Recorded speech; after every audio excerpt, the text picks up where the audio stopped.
Nelson Mandela Long Walk to Freedom part 2। आइए शुरू करते हैं।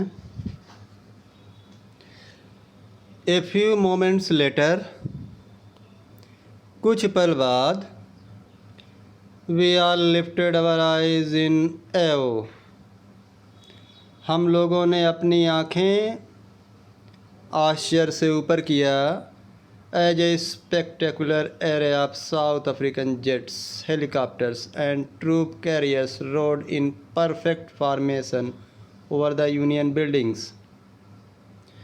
क्योंकि जो साउथ अफ्रीकन जेट विमान थे, हेलीकॉप्टर थे और मालवाहक जहाज़ थे, ये बिल्कुल सही पूर्ण तालमेल के साथ यूनियन बिल्डिंग के ऊपर उड़ रहे थे।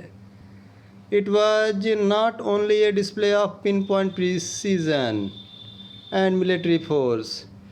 यह एक सटीक प्रदर्शन और मिलिट्री फोर्स का एक कारनामा ही नहीं था, but a demonstration of the military's loyalty to democracy, to a new government that had been freely and fairly elected।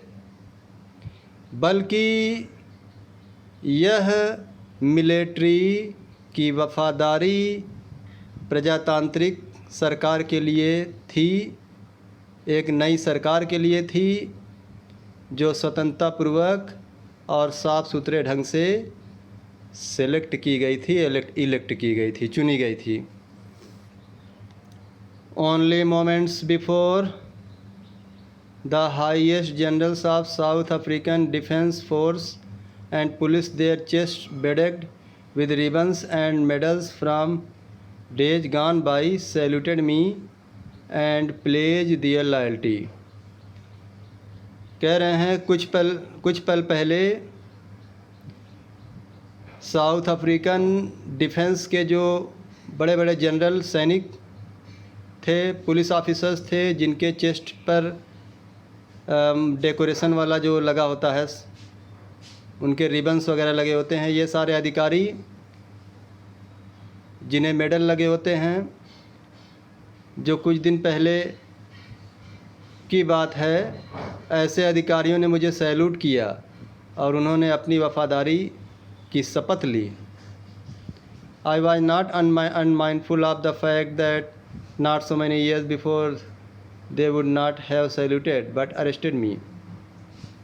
मैं इस बात को भूल नहीं रहा था, मैं इस सच्चाई को भूल नहीं रहा था कि बहुत ज़्यादा वर्ष नहीं हुए थे जब यही सिपाही लोग मुझे सैल्यूट नहीं करते थे, बल्कि मुझे गिरफ़्तार कर लिए थे। Finally a chevron of Impala jets left a smoke trail of the black, red, green, blue and gold of the new South African flag. अंत में एक चेवरान ऑफ इम्पाला यानी कि एक वी शेप का विमान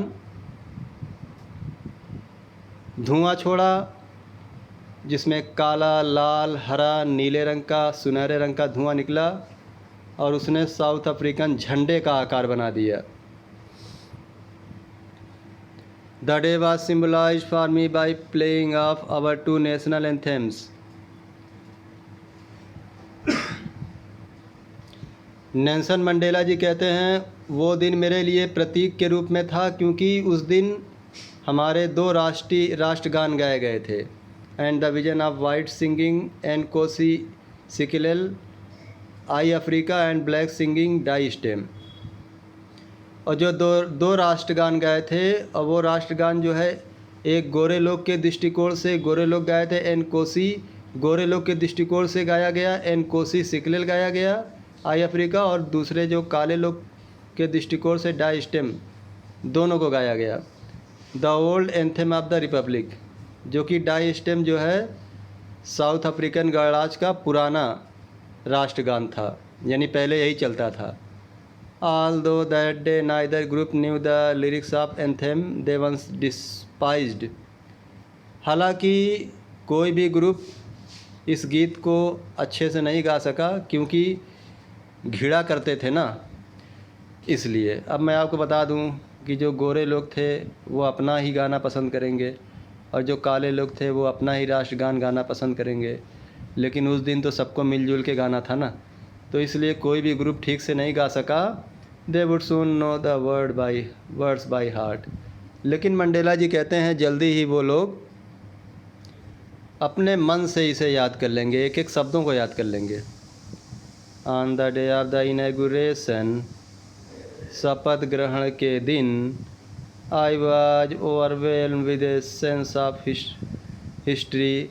मैं इतिहास की जो समझदारी होती है उससे अभिभूत हो गया, यानी मुझे इतिहास की याद आने लगी।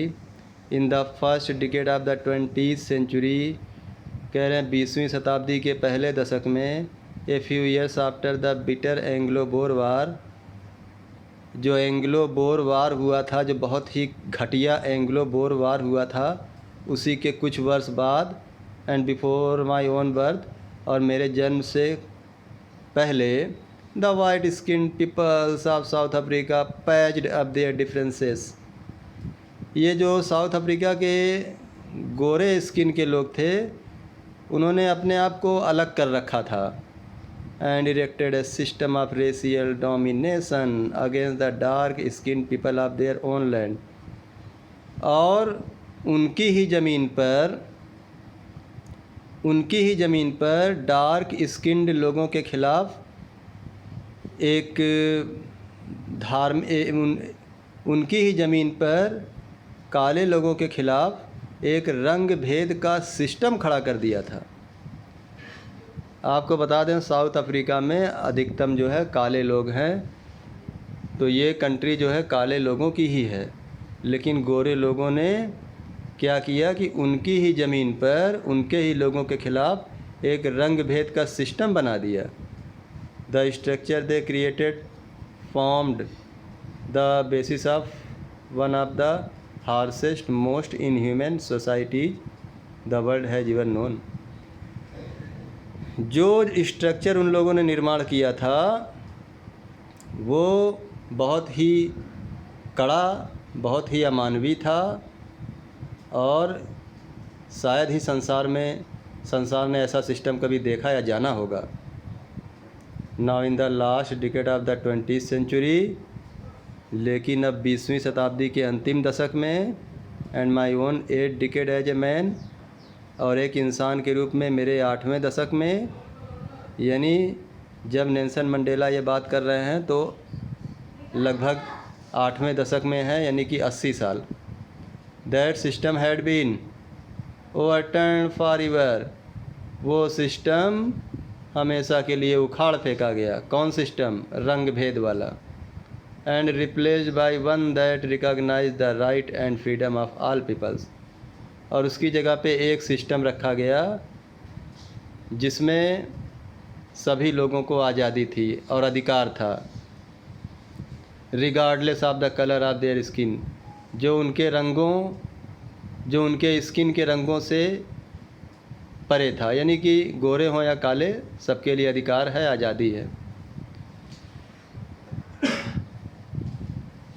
That day had come about through the unimaginable sacrifices of thousand of my people.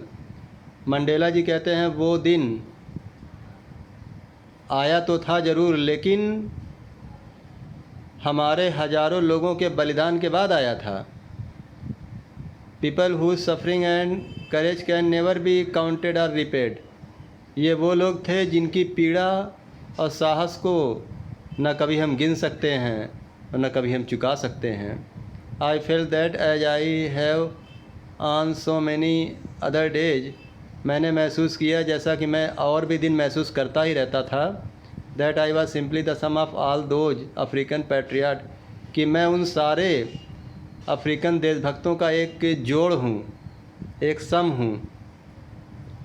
Who had gone before me, जो मेरे से पहले जा चुके हैं, अर्थात मर चुके हैं। That long and noble line indeed, वो लंबी और महान श्रृंखला देशभक्तों की समाप्त हो गई है। And now begin again with me, और अब एक नई शुरुआत मुझसे हो रही है। I was pained that I was not able to thank them, मुझे दर्द भी था कि मैं उनको धन्यवाद देने में सक्षम नहीं था। And that they were not able to see what their sacrifices had wrought, और वो भी ये देखने में सक्षम नहीं थे कि उनका बलिदान आखिर क्या परिणाम लेकर आया था। यानी कि उनका बलिदान जो है अच्छा परिणाम लेकर आया, लेकिन वो देख नहीं सके और मंडेला जी उनको धन्यवाद भी नहीं दे सके क्योंकि वो मर चुके हैं। The policy of apartheid created a deep and lasting wound in my country and my people. Mandela ji कहते हैं कि जो अपार्थाइड सिस्टम बनाया गया था अफ्रीका में, रंग भेद वाला सिस्टम जो अफ्रीका में बनाया गया था, इससे हमारे देश में और हमारे देश के लोगों में एक बहुत गहरा और एक काफ़ी लंबे समय तक चलने वाला घाव बन गया था। All of us will spend many years, if not generations, recovering from that profound hurt. Mandela ji कहते हैं कि हम में से सभी लोग हो सकता है कई साल तक जिएं, शायद आने वाली पीढ़ियां उस गहरे घाव से मुक्त हो जाएं। But the decades of operation and brutality had another unintended effect, and that was that it produced the Oliver Tambos, the Walter Sissulus, the Chief Luthilus, the Yusuf Dadus, the Bram Fishers, the Robert Subukwes of time. फिर Mandela ji कहते हैं, लेकिन जो दमन का जो दौर चल रहा था, एक के द्वारा दूसरे के ऊपर निर्दयता दिखाई जा रही थी, जो बिल्कुल ही इच्छाओं से विपरीत थी, और इन चीज़ों से पीड़ित हुए थे कुछ देशभक्त लोग। मंडेला जी ने उनके नाम यहाँ पे लिख दिए हैं, जैसे Oliver Tambos, the Walter Sisulus, the chief Luthulis, the Yusuf Dadoos, the Bram Fischers, the Robert Sobukwes of time. इन लोगों को दमन सहना पड़ा था। Man of such extraordinary courage, wisdom and generosity, ये इंसान बहुत ही अनोखे रूप से साहस वाले, बुद्धिमान और उदारता वाले लोग थे। That their like may never be known again, जिसके कारण इस प्रकार के इंसान अब फिर कभी मिलेंगे भी नहीं। Perhaps it requires such depth of oppression to create such heights of character. Mandela ji कहते हैं कि इतने ऊंचाई वाले कैरेक्टर को फिर से जन्म लेने के लिए शायद फिर से बहुत गहरा दमन करना पड़ेगा, तभी ऐसे लोग जन्म लेंगे। My country is rich in the minerals and gems that lie beneath its soil. Mandela ji कहते हैं कि मेरा देश यानी साउथ अफ्रीका मिनरल यानी खनिज और जेम्स का मतलब रत्नों से भरी है, जो इसकी मिट्टी के नीचे दबी है। But I have always known that it's greatest wealth is it's people. लेकिन मैं हमेशा ये बात जानता हूँ कि हमारा जो देश है उसमें सबसे महान धन वहाँ के लोग हैं। Finer and truer than the purest diamonds, जो सबसे शुद्ध हीरे से भी ज़्यादा शुद्ध हैं और सच्चे हैं। तो ये जो है आपका नेल्सन मंडेला का दूसरा पार्ट है। इसके बाद आपको तीसरा पार्ट मिलेगा। Okay, thank you.